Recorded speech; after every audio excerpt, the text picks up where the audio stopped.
1 taon pa lamang nakalipas mula nang mangyari ang lahat. Itago na lamang siya sa pangalang Mary, 57 years old sa kasalukuyan.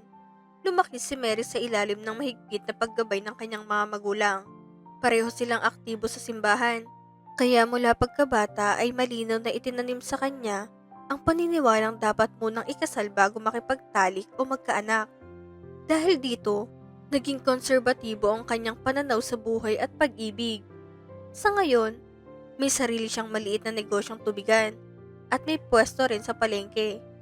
May mga tauhan siyang nagtatrabaho para sa kanya at masasabi niyang maayos ang kanyang kalagayan pagdating sa pera.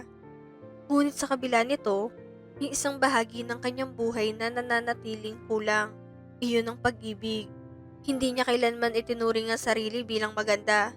Sa kanyang edad, ramdam niya na hindi na siya makakasabay sa mga kabataang kay sexy at kaakit-akit. Wala siyang naging nobyo kahit kailan. At hanggang umabot siya ng 56 years old, ay nananatili siyang birhen. Mas inunan niya noon ang trabaho at negosyo. Kaya ang kapalit ay isang pusong puno ng pangungulila.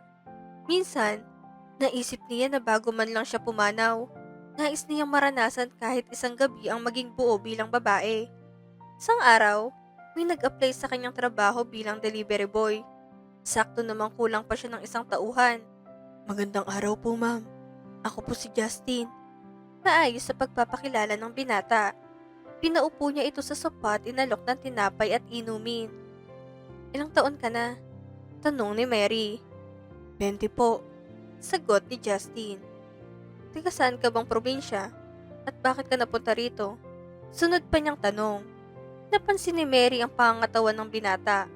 Hindi payat, hindi rin mataba. Mahaba ang buhok nito ngunit maayos na kapusod. Mindoro po ako, ma'am. Kinuha lang po ako ng tita ko para maghanap ng trabaho rito. Paliwanag ni Justin. Masinsinan pa niyang kinausap ang binata at tinanong tungkol sa kanyang karanasan at ugali. Sa kanyang obserbasyon, mukhang maayos at disenteng tao si Justin. Kaya tinanggap niya ito bilang empleyado. Pagkalipas ng unang linggo, kinausap ni Mary ang iba pang tauhan upang kumustahin ang bagong delivery boy. Ayos naman, ma'am. Masipag at mabait siya. Sabi ng isa. Isang buwan ang lumipas at isang araw ay lumapit si Justin sa kanya. Ma'am, maraming salamat po ha. May naipapadala na po ako sa mga magulang ko. Kasi ang wika nito, ngumiti lang si Mary bilang tugon. Dumating ang panahong may umorder sa kanya ng 1,000 bote ng tubig na ipapamahagi sa loob ng 1 linggo. Inutusan niya sina Lemon at Justin na mag-overtime upang matapos agad ang order. Pumayag naman ang dalawa. Ngunit kinabukasan, nakatanggap siya ng mensahe mula kay Lemon. May sakit daw ang anak nito at kinailangan nilang dalhin sa ospital. Kaya hindi ito makakapag-overtime. Pumayag si Mary at ipinaalam din niya ito kay Justin. Sa gabing iyon, nag-iisa na lamang si Justin sa tubigan. Matapos maghapunan si Mary, may natira pa siyang adobo. Inilagay niya iyon sa isang lalagyan upang ibigay kay Justin, para hindi na ito gumastos pa ng hapunan. Pagdating niya sa tubigan, nakaayos ng mga bote ngunit wala pang tubig. Inisip niyang baka kumakain ng binata. Hinanap niya ito sa dining area ng mga tauhan ngunit wala roon si Justin. Kaya nagtungo siya sa staff room, ang lugar na pahingahan ng mga empleyado. Habang papalapit, may narinig siyang kakaibang ingay mula sa loob. Bahagyang nakabukas ang pinto kaya't pumasok siya. Doon niya nakita si Justin.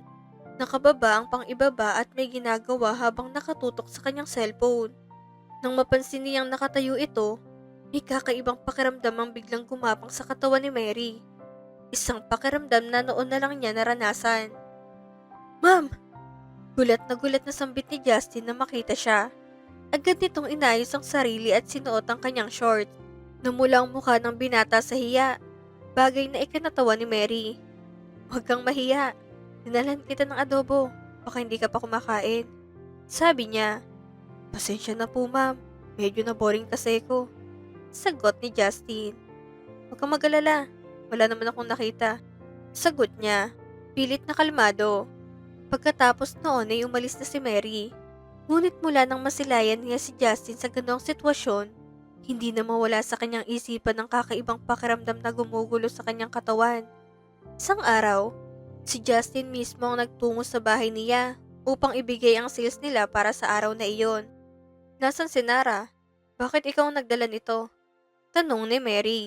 Pinaupo niya ang binata at pinaghanda muna ng merienda.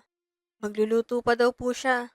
Saka yung asawa niya daw po, mag-o-overtime sa construction. Paliwanag ni Justin habang umiinom ng kape.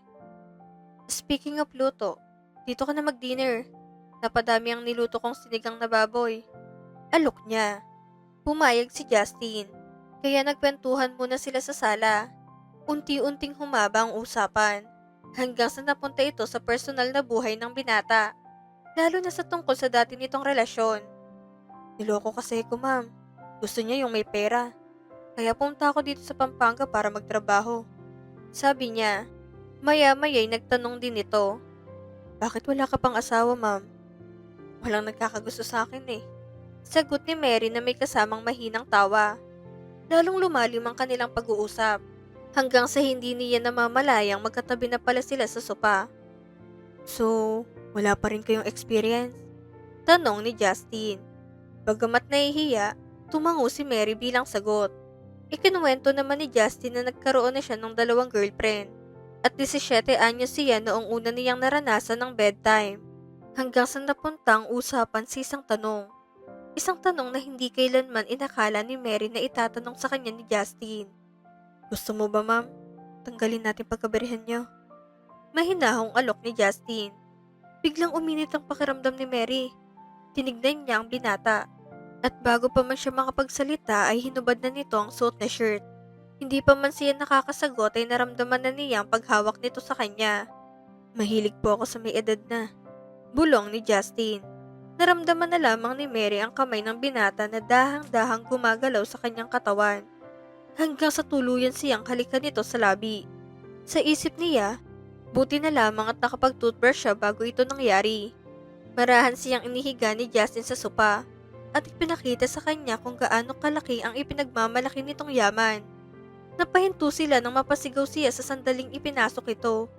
"Ma'am, baka po may makarinig sa atin." Maingat na bulong ni Justin. Tinakpan na lamang ni Mary ang kanyang bibig at ipinagpatuloy nila ang kanilang ginagawa. Iba ang pakiramdam. Bago at kakaiba. Mahusay ang binata at hindi niya maikakailang nagustuhan niya ang bawat sandali.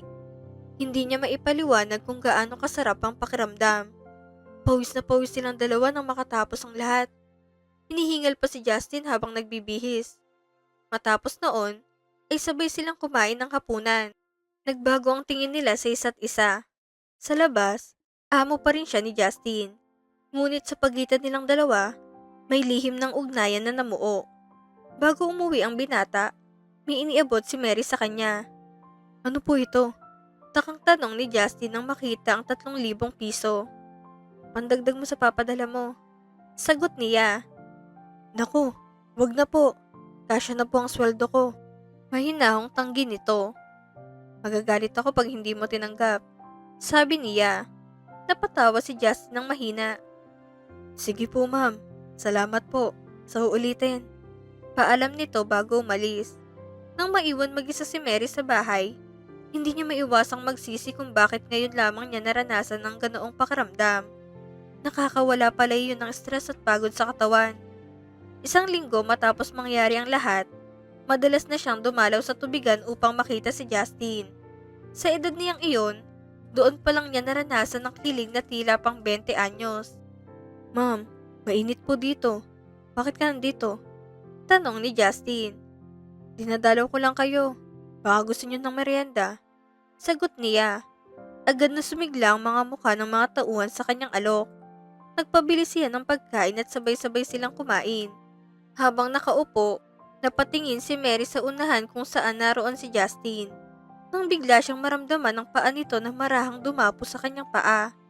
Nagpatuloy si Justin sa pagkain na tila walang nangyayari sa ilalim ng mesa. "Ang sarap talaga ng merienda ni Aling Nora. Kaya kong araw-arawin." Masiyang sabi ni Lemon. "Oo, masarap talaga. Gusto ko rin araw-arawin." Sang-ayon ni Justin. Sabay tingin kay Mary. Isang tinging tila may ibig sabihin. Walang nakapansin sa pagitan nila. Ngunit biglang nakaramdam ng init si Mary, kaya ginamit niya ang kamay bilang pamaypay. Napatingin siya kay Justin. Nang maramdaman niyang bahagya siyang tinabig nito at siya mismo ang pinaypayan. "Ang init no, ma'am?" tanong ni Justin. Tumungo lamang si Mary bilang sagot. Matapos ang merienda, umuwi na siya sa kanyang bahay. Naghanda siya ng hapunan at hindi nagtagal ay may kumatok sa kanyang pinto. Pagbukas niya, si Justin ang bumungad sa kanya. "Napadaan ka?" tanong niya. "Kanina pa ako nagpipigil," sagot ni Justin. Pagkasara ng pinto ay agad siyang hinalikan ng binata. Ramdam ni Mary ang matinding pananabik nito at hindi rin siya tumanggi. Matagal na rin niyang hinahangad na maulit ang nangyari sa kanila. Dinala siya ni Justin sa kwarto at doon ay pinasaya siyang muli. Lalong ginanahan ng binata sa tuwing naririnig niya ang tinig ni Mary. Matapos ang lahat, magkatabi silang nahiga sa kama. "Kumain ka muna," alok ni Mary. "Sige ba?" sagot ni Justin. Sabay silang kumain ng hapunan at sa bahay na rin ni Mary natulog ang binata. Madilim pa nang umalis ito kinabukasan. Habang nagwawalis ng bakuran si Mary, may lumapit sa kanyang si Mariel. "Aling Mary, mukhang may boyfriend ka na. Rinig ka namin oh." Biro nito. Biglang namula sa hiya si Mary. Doon niya napagtantong napalakas pala ang kanyang boses noong mga nakaraang gabi. "Ipakilala mo naman sa amin," dagdag pa ni Mariel. "Oo, next time," sagot niya. Sabay humanap ng dahilan upang mailusot ang usapan. Marami pang beses na nagkita at nagsama sina Mary at Justin. Lubos niyang nagugustuhan ang pagiging maalaga at husay ng binata. Ngunit sinikap na niyang pigilan ang sarili upang hindi mahalata ng iba. "Pag mayroong nagtanong kung sino ang boyfriend mo, sabihin mo na lang ako," sabi ni Justin habang magkatabi silang nakahiga. Katatapos lamang ng kanilang sandali. "Nakakahiya no, saka 56 na ako at 20 ka pa lang," sagot ni Mary. "Kinakahiya mo ko?" tanong ni Justin. "Hindi naman, ang layo kasi ng edad natin. Mainam na siguro na hayaan muna nating lihim ang relasyon natin," sagot niya. Tumango si Justin noon at inakala ni Mary na maayos lang sa kanyang lahat. Akala niya'y malinaw ang kanyang napag-usapan at naiintindihan ng binata ang kanyang desisyon. Ngunit simula ng gabing iyon, may kung anong unti-unting nagbago sa pagitan nila. Isang pagbabago na hindi niya agad maipaliwanag. Nawala ang dating init sa mga mata ni Justin tuwing tumitingin ito sa kanya. Ang mga ngiting dati may lambing ay napalitan ng formal at malamig na kilos. Sa halip na ang lalaking minsang yumakap at nagparamdam ng pagnanasa, ang nakikita na lamang niya ay isang tauhang sumusunod sa utos. Tila binalik ang distansyang matagal nang nabura. "Lagi na lang matamlay yan," puna ni Lemon isang araw nang bumisita si Mary sa tubigan. "May sakit ka ba, Justin?" tanong niya. Pilit na hinahanap ang boses nito ng dating lambing. "Wala po," tipid at malamig na sagot ng binata. "Mukhang nag-away sila ng bebe niya." Biro pa ni Lemon. Hindi na sumagot si Mary. Tahimik lamang niyang pinagmasdan si Justin mula sa kinatatayuan niya. Hindi man lang siya nito kinausap, ni hindi man lang siya sinulyapan. Doon niya unang naramdaman ang bigat ng dibdib. Isang pakiramdam na tila may unti-unting nawawala. "Punta ka sa bahay mamaya," pabulong niyang sabi kay Justin nang magkalapit sila sandali. Tumango ang binata. Dahil doon, umuwi si Mary na may dalang pag-asa. Naghanda siya ng masarap na pagkain.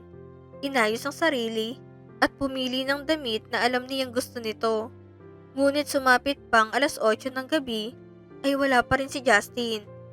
Dati, 7:30 pa lamang ay naririnig na niya ang katok sa pinto.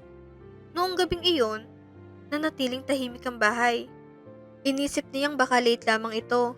Ngunit lumipas ang oras ay walang dumating. Kinabukasan, nagtungo siya sa tubigan. Tahimik niyang hinanap si Justin. Ngunit wala rin ito roon. "Si Justin ba, ma'am?" "Wala siya eh. Nagpaalam kahapon sa akin na may aayusin daw," paliwanag ni Lemon. Tumango si Mary. Pilit na pinapakalma ang sarili. Hindi man lang siya nito sinabihan na may kailangan pala itong asikasuhin. Lumipas ang mga araw at nagtaka silang lahat nang hindi na bumalik si Justin. Kahit 1 linggo na ang nakalipas. May ilan pang nag-isip na baka may kinuha ito. Ngunit nang suriin ang lahat, ay kumpleto naman. Parang bula na lamang itong naglaho. Walang paalam, walang paliwanag. Sinubukan pang magtanong ni Mary sa tiyahin ni Justin. Ngunit ang sabi ay umuwi na raw ito sa Mindoro. Kahit ang tiyahin ay hindi rin alam kung bakit bigla itong umalis. Nang tumawag ito sa mga magulang ng binata sa Mindoro, nalaman nilang nasa Maynila daw si Justin at sinama ng pinsan upang magtrabaho. Pagkatapos noon, tuluyan nang naputol ang balita tungkol sa kanya. Napamahal na si Mary kay Justin. Higit pa sa inaasahan niya. Alam niyang wala siyang ginawang mali. Ramdam niya noon na may tunay ding nararamdaman ng binata para sa kanya. Ngunit sa kanyang isipan, iisa lamang paulit-ulit na bumabalik na dahilan. Baka nasaktan niya ito nang pilitin niyang itago ang kanilang relasyon na para bang ikinahiya niya ang binata. Lumipas man ang panahon, hindi pa rin niya ito nakakalimutan. May mga gabing bumabalik sa kanyang mga alaala. Ang mga sandaling akala ni simula ng bagong yugto ng kanyang buhay. Umaasa siya na balang araw, muling magtatagpo ang kanilang landas at magkakaroon sila ng pagkakataong mag-usap upang tuluyang maburang malaking tanong sa kanyang isipan tungkol sa bigla nitong pagkawala. Nagmamahal, Mary.